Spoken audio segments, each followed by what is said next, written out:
Қайырлы күн баршаңызға.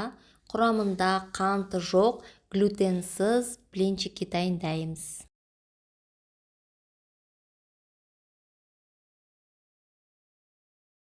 Бізге керек жасыл қара құмық ұны мен күріш ұны.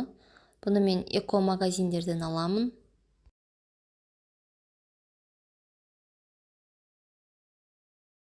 Ыдысымызға жылы суымызды құямыз, жұмыртқамызды, азырақ айран қосамыз. Сары майымызды ертіп құямыз. Одан кейін азырақ тұз бен пищевая сода саламыз.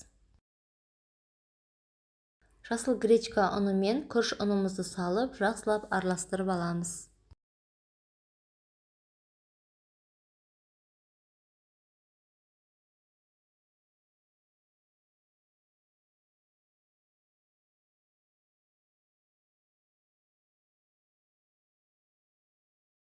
Табамызды алдын ала қыздырып аламыз.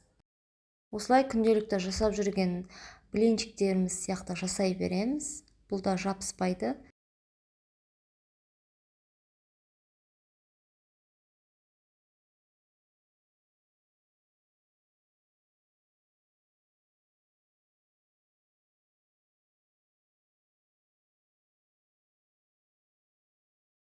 Қалғандарын да осылай пісіріп аламыз.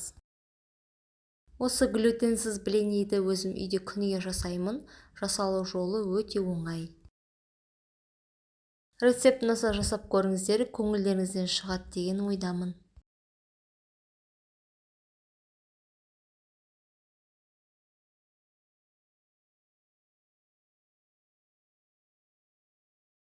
Блинчиктеріміздің барлығы пісіп шықты толықтай. Таңғы асқа өте пайдалы, құрамында қанты жоқ. Видео ұнаса пікір қалдырып, қолдап кет.